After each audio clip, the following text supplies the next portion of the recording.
In May of 1999, I walked into a little rural church in a little town called Littleport, Iowa. It was the morning after a major flood of the Volga River had swept through that town, and the sanctuary was absolutely ruined. Mud and muck was everywhere. Hymnals and pew cushions were soaked through. I managed to salvage the pastor's alb from the closet near the entrance, and Suzanne, my wife, washed that alb about 20 times, and we poured in large quantities of detergent, and it was still stained with icky, muddy oiliness. Even after those 20 washings, it clung to everything. Standing in the sanctuary that day, I could see exactly where the water had risen to. There was this dark line running around the outer walls of the sanctuary. To within a half inch of precision, that water line marked everything.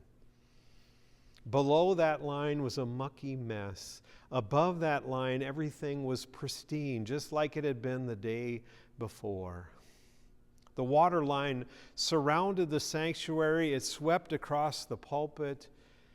And as it went behind the altar, it climbed all the way up to the statue of Jesus, who was standing behind the altar. But it stopped right at Jesus' feet. The water, when it was at its highest, covered everything else in the building, but it touched only the very bottom of Jesus' feet. I remember standing there in awe, imagining the flood waters at their height, imagining the image of Jesus walking on the water that must have been there when those flood waters were there. It blew my mind. A whole church with flood water, icky flood water, and Jesus standing above it. I wish that day that I had brought along a camera. This was in the days before cell phones, and it was among the most powerful images that I've ever seen. I wish I could share it with others. Anyway, this memory was brought back to me a couple of weeks ago while I was talking with one of your former pastors, Pastor Steve Norby. He was reminiscing about the fire here at American Lutheran 20 years ago. Something we're going to commemorate with Thanksgiving, how this congregation came together then.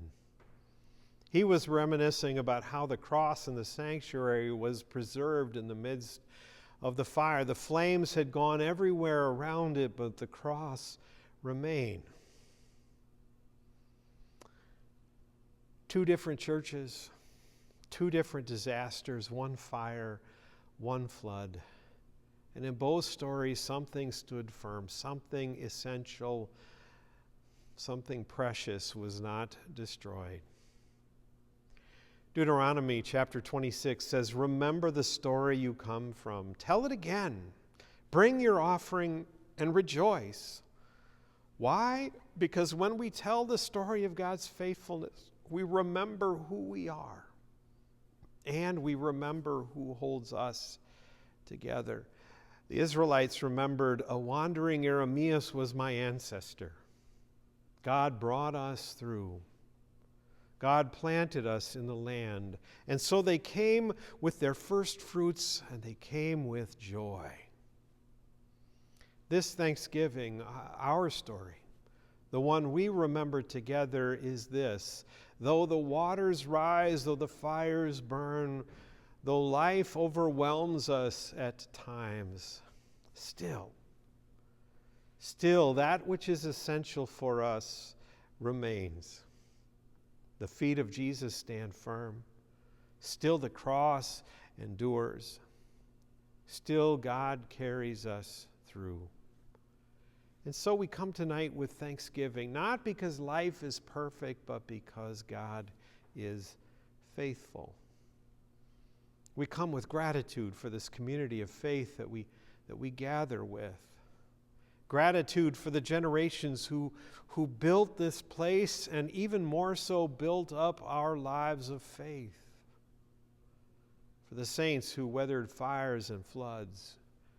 For the people who are seated beside us and before and behind us. For the presence of Christ who stands in the middle of it all.